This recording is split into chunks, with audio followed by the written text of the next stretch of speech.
কিছু সময় আগে প্রি টিজার রিলিজ করে দেওয়া হয়েছিল রঘু ডাকাত সিনেমা থেকে। ওই রঘু ডাকাত সিনেমাটার মনে করেন যে প্রি টিজারটা যেরকমটা মনে করেন যে দেখতে লেগেছিল, ওখানে বেশ কিছু এআই শর্ট ইউজ করা হয়েছিল। আর এটা নিয়ে অনেকেই ক্রিটিসাইজ করেছে বা হচ্ছে সমালোচনা করেছে। আর দুই হচ্ছে এর পাশাপাশি আপনারা মেগা স্টার ইউজ করেছে দেবের নামের ক্ষেত্রে, যার প্রেক্ষাপটে অনেকে সমালোচনা করেছিল। তো এই যে এআই এর শর্ট যে রয়েছে তা যদি বলি, কিছু কিছু ক্লিপস যদি তারা ইউজ করে থাকে তা দেখতে কিন্তু আমার কাছে খারাপ লাগে না। আমার কাছে মনে হয়েছিল যদি এটা ইউজ করেছে যার প্রেক্ষাপটে কিন্তু দেখা যাচ্ছে যে অনেকটা ভালো হয়েছে। ওকে, আর এখানে আপনার মেগা স্টার দেবের নামের সামনে যে লাগিয়েছে, তো আমি মনে করি ডিজার্ভ করে। কি কারণে দেখেন, আপনারাও মনে করেন ওখানে টলিউডে ওয়েস্ট বাংলায় যতগুলো সুপারস্টার বা ইয়া রয়েছে, হিরো যারা রয়েছে, তাদের মধ্যে কিন্তু এখন সব থেকে বেশি এগিয়ে আছে দেব।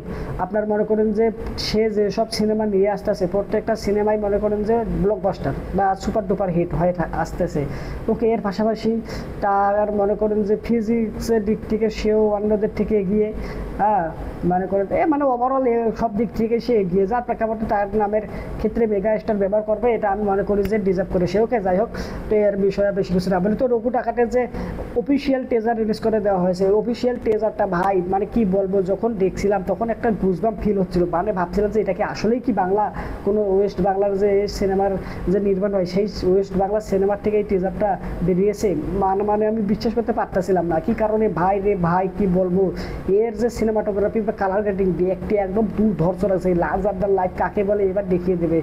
আর এখানে মনে করেন দেবে যে মনে করেন যে হেলথ অ্যান্ড ফিটনেস, সে যেভাবে আর কি নিজেকে চেঞ্জ করেছে, পরিবর্তন করেছে, তার দেখেই বোঝা যাচ্ছে একদম। সে এমনিতেই তো অনেক লম্বা, তার উপর আবার মনে করেন যে দেখতেও সে সুন্দর। ওকে, আবার তার ফিটনেস বা হেলথ অনেক ভালো, অনেক ভালো, অনেক ভালো। ওকে, আর বেশ কিছু সময় আগে সোশ্যাল মিডিয়া হ্যান্ডেলসে সে তার বেশ কিছু ফটো আপলোড দিয়েছিল, ওখানে দেখেই বোঝা যাচ্ছিল যে সে যে তার যে হেলথের মনে করেন যে যত্ন নিয়েছে বা হচ্ছে ফিজিক্সে সে আরও বেটার করেছে, তা কিন্তু দেখে বোঝা যাচ্ছিল। যার নমুনাটা আমরা এই টেজারের মধ্যে আরও ভালোভাবে দেখতে পারতেছি।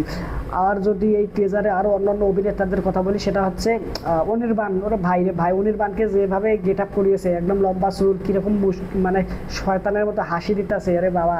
আর এখানে নায়িকা রয়েছে ইদিকা পল, তাকেও দেখতে অনেক সুন্দর লাগে, কিন্তু তাকে কিছুটা বেদিনী টাইপ, মানে করেন যে ওই যে আমাদের কি বলবো শাহবাগী রাজা থাকে না, শাহবাগী মেয়েগুলোর মতো, মানে একটু অন্যভাবে তাকে প্রেজেন্ট করেছে এখানে। ওকে, আর এখানে এর পাশাপাশি রয়েছে আরও দেখলাম দুটো নারী চরিত্র, তাদের খুব ভালোভাবে আমি চিনি না, এটাকে সিনেমা তেমন একটা দেখা হয়নি। যাই হোক, তো তারাও অ্যাকশন করতেছে খুব ভালো আর কি। ওকে, নামে যে টাইটেলটা যে দেখাচ্ছে, তাও কিন্তু দেখতে সুন্দর লাগে, একদম অন্য একটা স্টাইলে, অন্য ডিফারেন্টভাবে দেখাচ্ছে।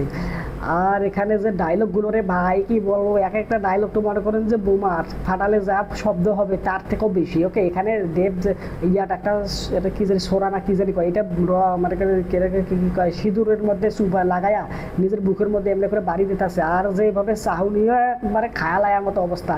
এর পাশাপাশি ডায়লগ দিতেছে চাবুক পড়েছে। ওকে, এরপর পড়বে রঘু ধামা। বাবা রে বাবা, কি ডায়লগ মাইরি, কঠিন একটা সিনেমা হতে যাচ্ছে। তো আমরা তো মনে করেন যে এসবিএফ যেহেতু অনেক বড় একটা প্রোডাকশন হাউস, মানে বলতে গেলে ওয়েস্ট বাংলা যতগুলো প্রোডাকশন হাউস রয়েছে তার থেকে সব থেকে বড় প্রোডাকশন হাউস হচ্ছে এসবিএফ, যার হাত ধরে এর আগেই মনে করেন যে জিৎ বলেন, দেব বলেন, তারা আর কি করেছে, কি তাদের প্রোডাকশন হাউসের হয়ে কাজ করেছে। বর্তমানে তারা নিজেরা প্রোডাকশন হাউস খুলেছে, তবে তারা কিন্তু এসবিএফ বা স্কাই মুভিজ বা অন্যান্য যে প্রোডাকশন হাউসগুলো রয়েছে তাদের কি কয় প্রোডাকশনের মাধ্যমে মুভি নির্মাণ হয়েছে, যেগুলো আমরা দেখতে পাচ্ছি। যাই হোক, তো এসবিএফ এই প্রথমে এই সিনেমাটা মনে করেন যে প্রডিউস করতে চাচ্ছিল না, পরবর্তীতে খাদান সিনেমাটার সাকসেস দেখে পরবর্তীতে রাজি হয়েছে যে হ্যাঁ, আমরা রঘু ডাকাত সিনেমাটাকে প্রডিউস করবো, আমরা অর্থ ব্যয় করবো এই সিনেমার নির্মাণের ক্ষেত্রে। ওকে, যার প্রেক্ষাপটে এই সিনেমাটা আমরা দেখতে পারবো। এটা অলরেডি নির্মাণ হয়ে গেছে, 50% কাজ কমপ্লিট। আর এই সিনেমাটা আসতে যাচ্ছে 2025। ওকে, দুর্গাপূজা উপলক্ষে। আর দুর্গাপূজা উপলক্ষে এর পাশাপাশি আরও বেশ কিছু সিনেমা আসতে যাচ্ছে, যেমন আরে অঙ্কুশ হাজরার রক্তবীজ 2 সিনেমাটা, ওটাও খুব ভালো সিনেমা হবে। ওটা একটা মনে করেন যে রক্তবীজ যে সিনেমা আমরা দেখতে পেরেছিলাম এর আগে, ঠিক তার এটা সিকুয়েল হিসেবে আসতে যাচ্ছে, তা অনেক ভালো হওয়ার পসিবিলিটি রয়েছে। কী কারণে, রক্তবীজ সিনেমাটা যেহেতু অনেক উইন্ডোজ প্রোডাকশন হাউসে নির্মাণ হয়েছে, তারা উইন্ডোজ মানে একটা ভরসার জায়গা, তারা যতগুলো সিনেমা নির্মাণ করেছে প্রত্যেকটা সিনেমায় ভালো হয়ে থাকে। যেমনটা আমরা বলিউডের ক্ষেত্রে ম্যাডক্স ফিল্মস রয়েছে, তারা যেমন যতগুলো ফিল্ম নিয়ে আসেছে বা মুভি নির্মাণ করেছে তাদের প্রোডাকশন হাউসের মাধ্যমে প্রত্যেকটা সিনেমায় কিন্তু ভালো হয়ে থাকে।